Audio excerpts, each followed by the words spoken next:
So whenever they had their RV setting here, Sharon, women need kitchens. A woman needs a kitchen. And us men need women to have a kitchen, all right? Don't be mean to me. A lot of men need kitchens too. Look at these wet footprints. Let's follow the wet footprints and see where they've come from. Keep following. Keep following the wet footprints. Let's see where they came from. Of course, the cooling pool. They get nice and cool in here, then they walk around, at least see their footprints. Friends, look. Okay, look at the hay. I don't see the calf following them around, so I bet you they have her laid up in some brush along the fence line somewhere in the shade, which that's very normal. That happens. I'm trying to make a video here. Sheesh, girl.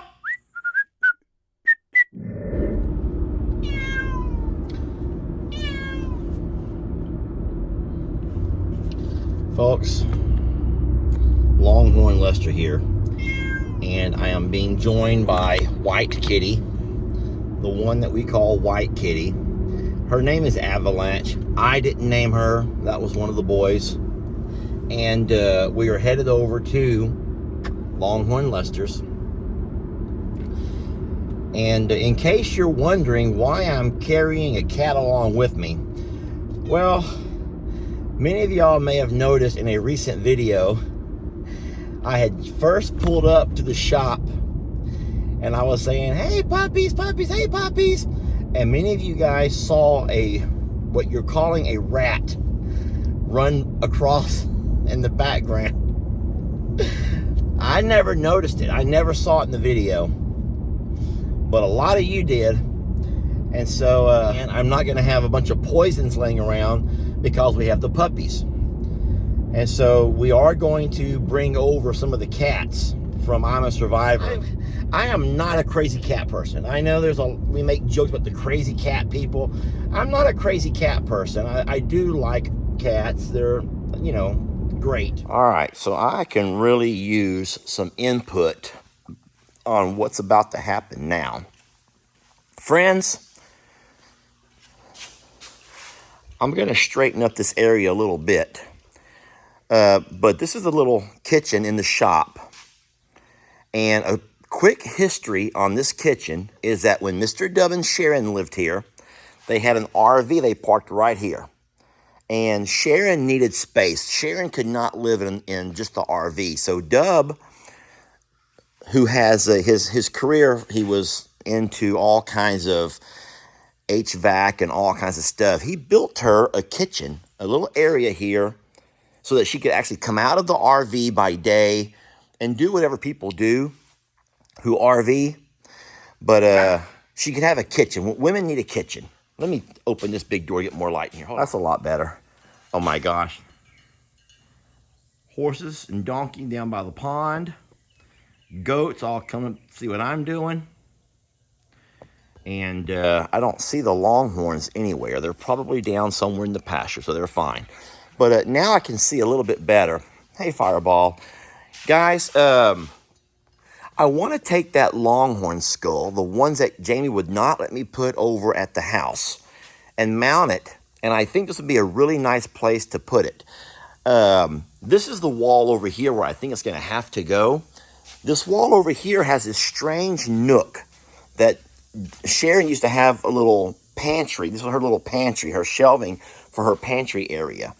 And, of course, it wouldn't fit in there. But I'm going to put it along that wall right over there. And I think that's going to look really pretty. And it's going to be, well, I mean, come on. This is Longhorn Lester's. And so this is the best place for that. So before this video is over, you're going to watch me clean up all the mess, put away Jamie's alcohol, and I'm going to straighten some things up, move off the little kennel that I brought the puppies to the vet in, and we're going to really make this place look spiffy. Y'all want to make it look spiffy? Let's make this place look spiffy.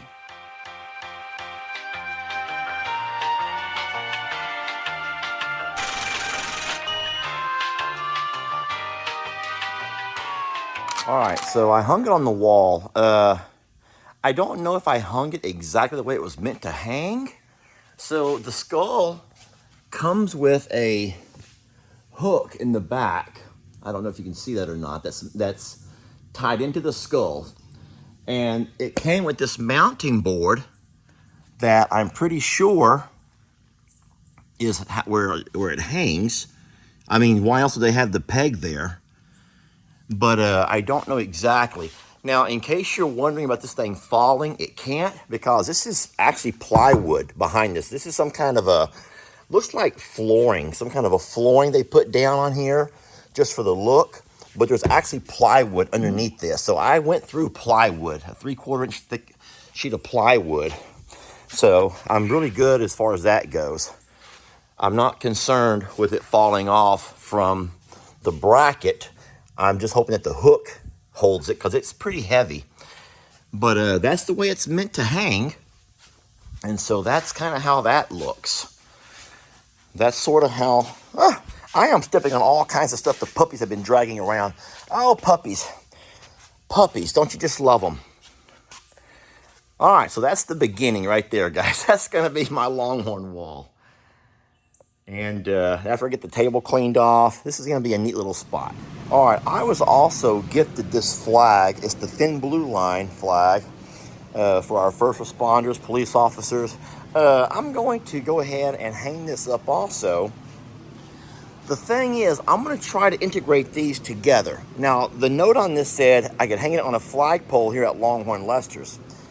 But since I don't have a flagpole, not yet, I don't want it to just sit. So I'm gonna try something. Y'all bear with me. Y'all bear with me. All right. Hey, my house, my kitchen, my cooking. Guys, my kitchen, my cooking. All right? Okay, our kitchen, my cooking.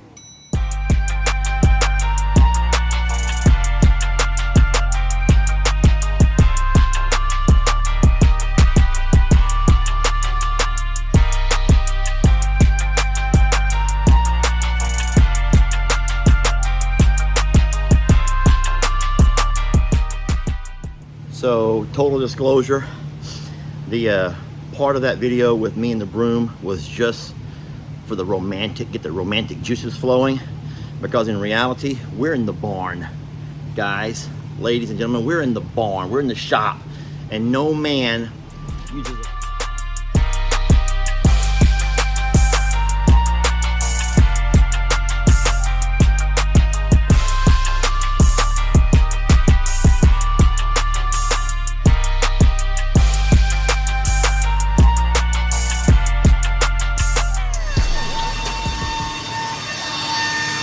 Now, isn't that sexy? Yeah! But I want to show you something. Let me straighten up this tacky looking curtain that hides the bottom plumbing and all of that. Okay, so ladies, there you go. Oh, that probably does not really do much for anybody there, does it? There you go, my friends, a before and after. Look how clean she shines and sparkles. So I would say I was walking out to feed, but what I'm really walking out for is to see how my experiment went with the hay. I want to see if overnight they ate more of the I'm a Survivor hay, or if they in fact ate off of the feed store hay, or if they ate any hay at all. If there's no hay eaten, then I feel like they're getting plenty of to eat in the grass and the grains that we're feeding them. And trust me, I've learned my lesson about grains. I'm not overfeeding the grains, I promise y'all. Look, I'm not even calling them. They just know that when I walk towards the barn, they come with me. That's funny. I love that. I really do love that, guys. I love that. Come on, y'all. So let's look at the hay first. Let's do our little hay experiment. Oh no, this is not good. This is a horrible thing. I did not want to see that. Friends, look. Okay, look at the hay. They have been digging into it, but they've also eaten around. Okay, so that's good then. So what that tells me is that there's no definite preference in which kind of hay they're eating on. that has become more unraveled because it was just never rolled as tight and as neat as this. But you can see they have actually been eating little rings out of it. This is overnight though. So what's bad about this is that when a cow eats hay during the summer, there's not near as much nutrition in this dry hay as what there should be in that green grass. But because there's no grass, they're having to resort to fill their bellies with this kind of roughage. The good news is they don't necessarily have to have I'm a Survivor hay to eat hay. They're also eating it from the feed store. So my fear is that we're not going to have enough of that anyway because of the fact that it's been dry. We haven't had any rain. But I'm so happy to know that they do like that, but they're also eating that. It's not what I expected. I thought I'd come out here and find about half of that eaten and that not touched. So this is actually good. It's actually a good thing. Guys, that's not good. That is poop.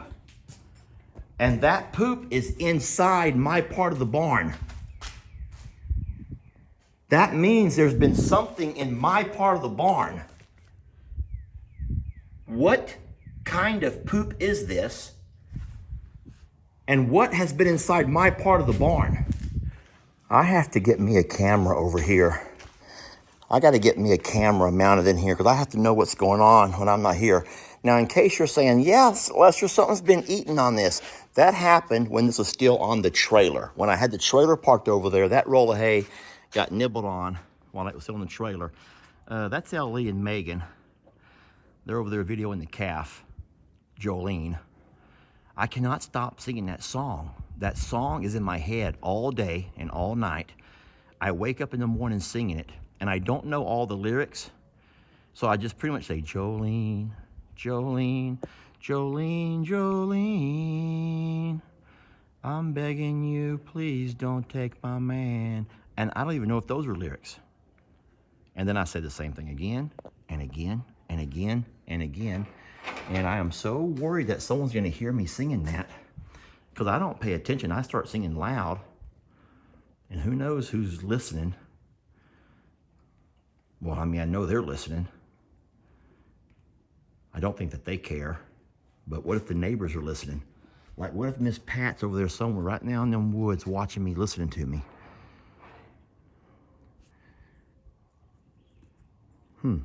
So the differences between Pearl and Santana. I don't mean physical differences. I mean the mothering differences. Do y'all think Santana would have ever let us get close to Santoro or any of her babies? The answer is no. Yet Pearl over there seems to could care less. Now, she's a good mom as far as nursing her baby. But look, Ellie and Megan are over here loving the baby. They drove the four-wheeler over here. And and Pearl cares more about filling her belly than getting over here making sure her baby's okay.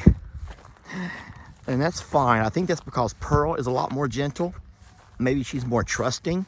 You know, Pearl was born and raised around us. So that baby's laying there so cute, letting them love on her.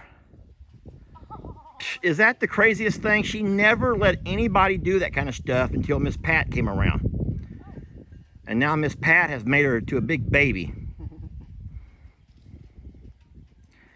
Oh, she likes that bread.